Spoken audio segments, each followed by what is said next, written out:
Ubid if ik a gachedrundis, ti instrafba gishechil.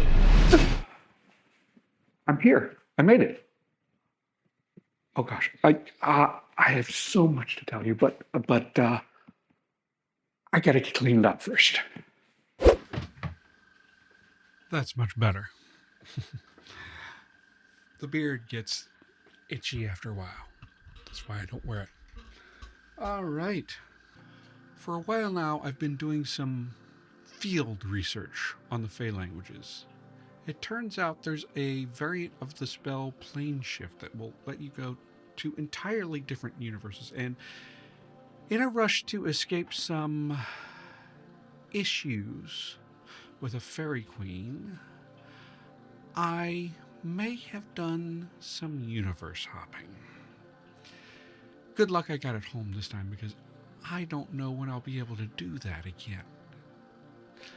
Anyway, I had thought I had the right universe last time.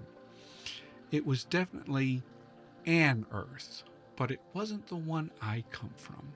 When I got there, it was just full of giant data centers. No people. I found myself hearing all this strange music coming from various consoles, and it didn't really follow the kinds of patterns I'm used to. The chords were very weird, and the structure just didn't repeat in the same way. Then I realized I was listening to a language. I felt I was safe for a while, so I took some time to study it, and so I present to you a grammatical sketch of... let's just call it synthlish for now. When I first started deciphering the language, it seemed completely disconnected from any oral or signed language that I know. The first thing I noticed was that some words were single notes and some were chords. There also seemed to be a lot of switching between the different bass waves, and that turned out to be linguistic, as I'll get to in a minute. However, as I looked into it, I started to realize that this language was more familiar than I thought. You see, in that other world, people developed the technology to upload their consciousness to computers sometime in the 1970s or 80s, but for some reason, they didn't have very good speech synthesis technology when they did it. What did they have? Well, they did have basic synthesizers, and they made great use of that technology. Best I can tell, synthlish started as a code for English, or this dimension's version of English. You could compare it to whistle registers in our world, except instead of using relative pitch, length, and amplitude, this language uses notes on a scale, attack, and the bass waveforms. The 16 vowels of American English were attached to positions on a musical scale, 1 through 7. This is added to the waveform and attack determined by the preceding consonant. You see, there are 4 basic waveforms in audio synthesis: the sine wave, the triangle wave, the sawtooth wave, and the square wave.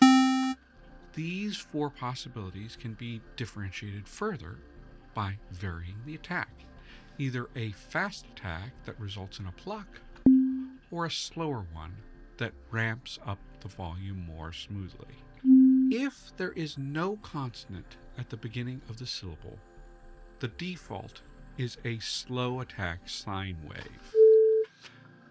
Though, if there's a coda, then that could also determine the waveform and attack if there's no onset. Oh, and to differentiate the consonants further, they're divided into low and high, with the lower ones translating to playing the vowel note in a lower octave, and higher ones playing in a higher octave. So you always are working with 2 octaves here. If there's an onset cluster, The last consonant in the cluster controls the waveform and attack. So blink ends up with a slow triangle waveform for L and a high sixth for I. Now this loses a lot of distinctions. We're collapsing 16 vowel distinctions into 7 and 24 consonants into 16. But that's not even half of it, because now we get to chords. Apparently, sometime along the way, they decided that multisyllable words could be shortened by turning them into chords. All of the syllables are just stacked together in a chord. If there are two of the same note, one will be shifted up or down a step. Most importantly for chords is they don't seem to be able to handle giving all of the notes unique attack and waveform values, so the first syllable just controls all of it. You do still get the different octaves according to other consonants of the word, but you are yet again losing detail. I should mention that this language is no longer just a register for English, or at least it's not our English.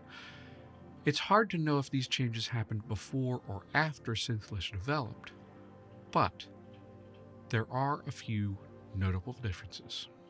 First, all third-person pronouns have collapsed to a, em, er, at least for ambient nouns. That's very interesting, though I didn't have a whole lot of time to work out the speaker's relationship with gender, if they even still have it.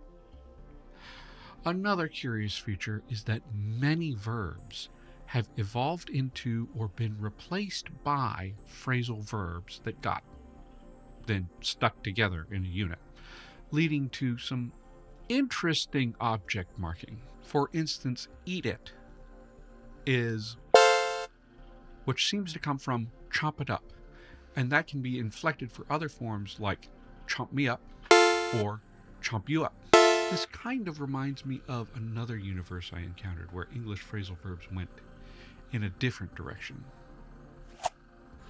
I also found a lot of oddly familiar modern slang.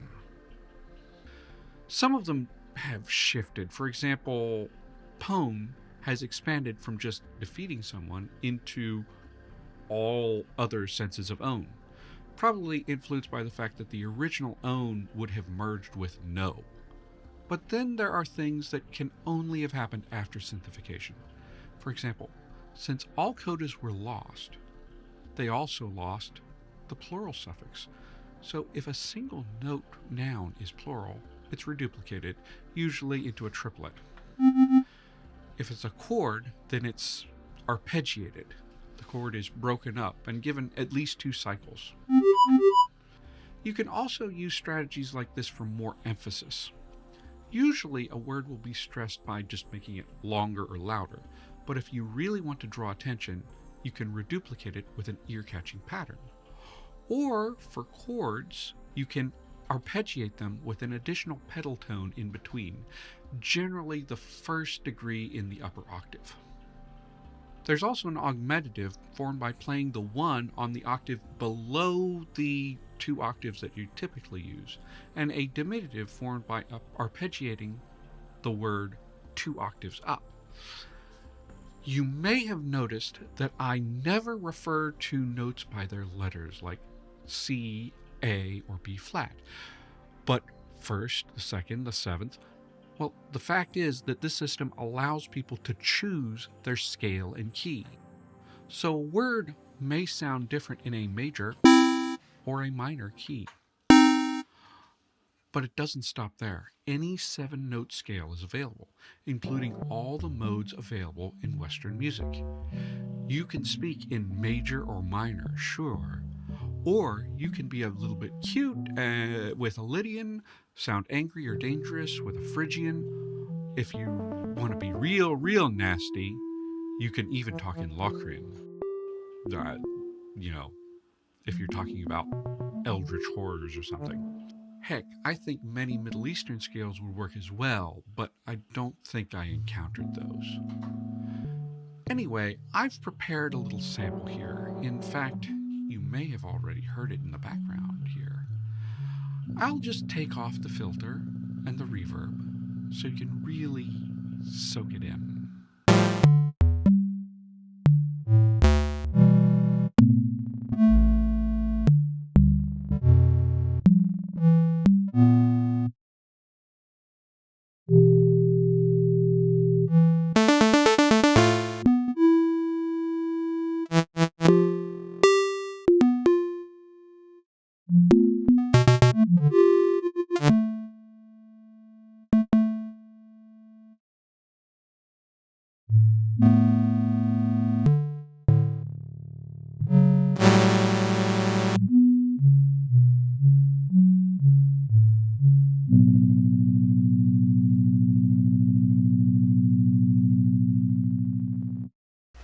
Anyway, thank you for listening, and